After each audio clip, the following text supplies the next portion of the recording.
Win 18! Win 18! 한! 안녕하세요, 반갑습니다. 빅다운입니다.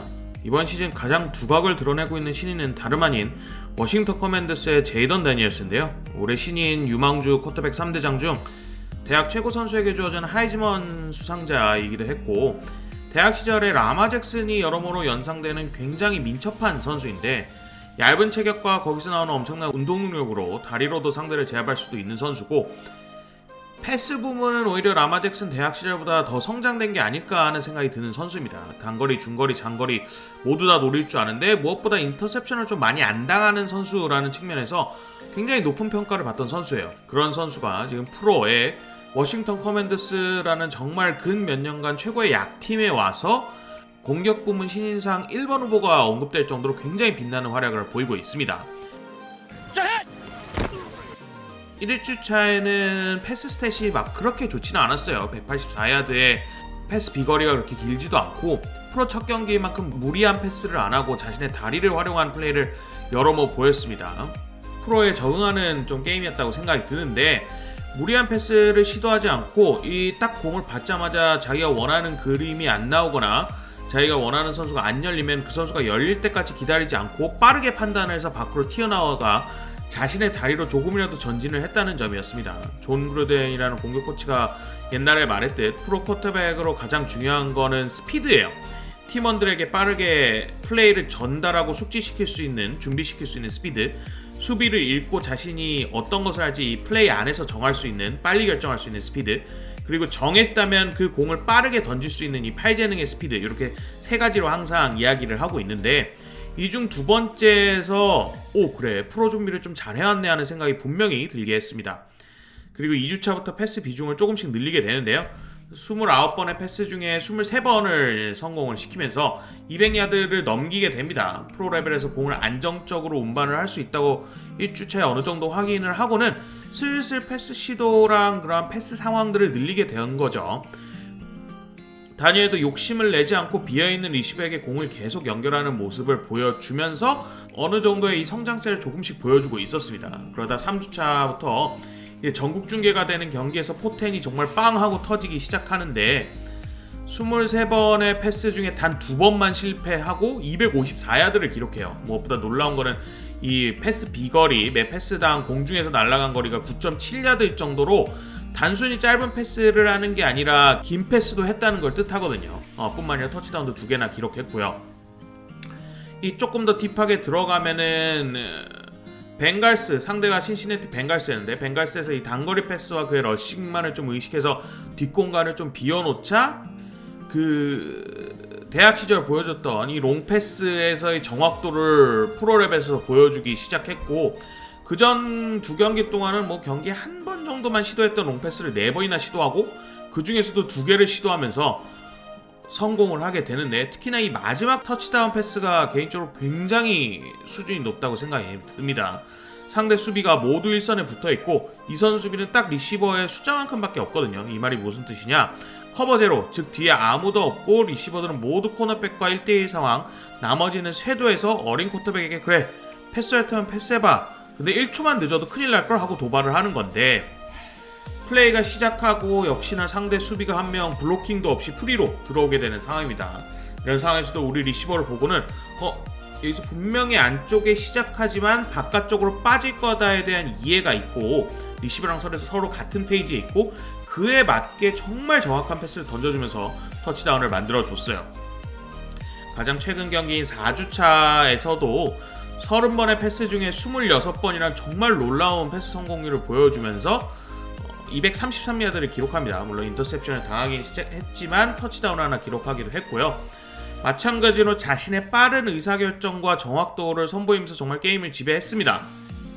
제이던 데니얼스를 지켜주는 커맨더스의 오라인이 정말 3주차부터 굉장히 퍼포먼스가 좋아졌는데, 개인적으로 이는 제이던 데니얼스의 여파도 있어요. 게임을 지켜보다 보면 엣지 래셔들이 쿼터백을 색하기 위해 과감하게 밖으로 돌아 들어가는 움직임을 취하는 경우가 굉장히 적어졌어요. 이거는 그 제이던 데니얼스가 가지고 있는 기동력 때문인데, 과감하게 깊숙이 파고들었다가 자신의 동료 쇄도하는 선수와 거리가 벌어졌을 때 그 사이로 데니얼스가 튀어나가면은 그 기동력에 따른 러닝 플레이가 좀 부담스럽기 때문에 어느 정도 그를 묶어놓는다라는 식의 패스 쇄도를 할 수밖에 없는데, 이러다 보니까 커맨더스 오라인은 어느 정도 한 팔이 묶인 상대의 수비 쇄도를 상대하는 격이 되었거든요. 그로 인해서 조금 더 제이던 데니얼스도 여유를 찾고 여러모로 좀 그의 그 가진 역량이 상승 효과를 불러일으키고 있는 것 같습니다. 커맨더스의 게임을 보다가 참 재미난 부분 중에 하나가 있어서 말씀을 드리고 싶은데, 바로 공격 코치인 클리프 킹스베리의 역할입니다. 킹스베리는 이전에 이제 애리조나 카디널스의 감독이었는데, 당시 신인이고 대학 오펜스에 특화된 카일러 머리의 육성을 위해 감독이 됐었어요. 근데 뭐 소기의 성과를 거두지 못하고 해임이 됐는데, 현재 커맨더스의 공격 코치로 와서 굉장히 괜찮은 모습을 보이고 있습니다. 프로에 막 적응하는 이 제이든 데니엘이 가급적 편하게 게임을 운영할 수 있도록 그에게 친숙한 이 대학 스타일의 오펜스를 여전히나 킹스베리의 특기와 같이 잘 꾸려줬고, 샷건이나 옵션 플레이 등 여러가지 그가 성공할 수 있는 이 환경적인 요소들을 잘 깔아주고 있어요. 특히나 정말 눈에 띄는 올해 클리프 킹스베리의 시그니처는 바로 업템포인데, 즉 노허들 오펜스예요. 이게 굉장히 큰 성공을 거두고 있습니다. 노허들 오펜스가 뭐냐면, 한 플레이가 끝나고 선수들이 원래 이렇게 자유자재로 교체하면서 감독 코치의 전술을 그 안에 있는 필드 안에 있는 선수들한테 전달을 해주는 그 시간이 있는데, 이렇게 안 하고 플레이가 끝나자마자 바로 다음 플레이를 위해 도열을 하는 거예요.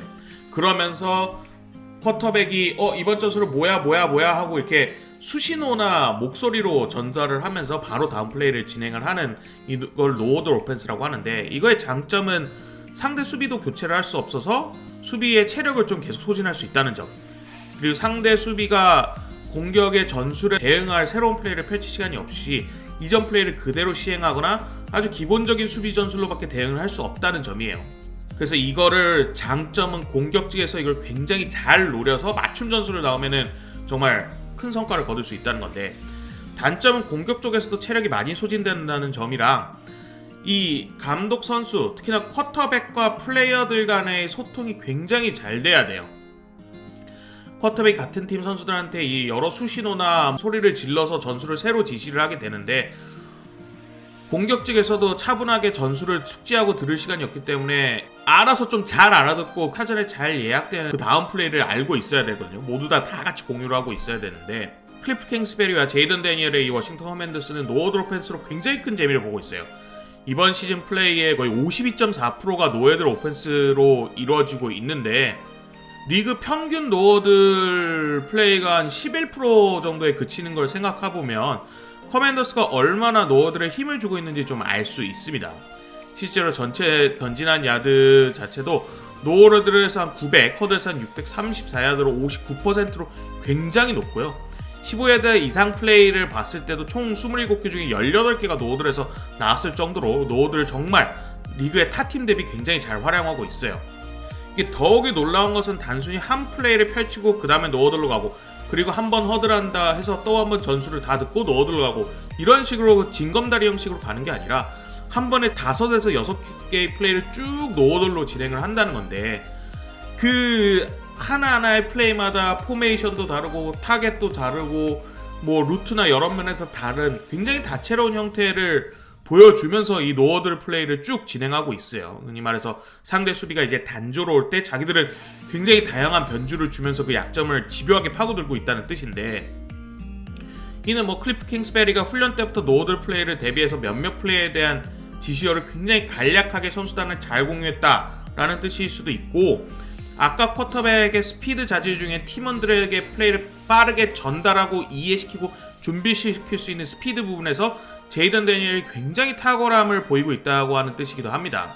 다만 걱정이 좀 될 만한 점은, 제이든 데니엘스가 아무리 대단하다고 해도 필드에 11명의 선수가 모두 암기하고 한 번도 듣지 않은 채 이해할 수 있는 그 한 번에 펼칠 수 있는 전술의 개수가 무수히 많기는 좀 어려운 게 현실이에요. 아무리 많아도 한 10개에서 20개 정도가 되지 않을까 싶은데, 데니엘스가 경기를 더 펼치면서 이 노허들 오펜스에서 커맨더스가 선택하는 플레이들이 하나하나 전부 공개가 되고, 보니까 이것들 쓰네 하고 어느 정도 파악이 되면은 수비들이 그에 맞춤 플레이를 펼치기 훨씬 더 쉽지 않을까 하는 걱정은 좀 있습니다. 아무래도 구사할 수 있는 전술 자체가 많지 않으니까요.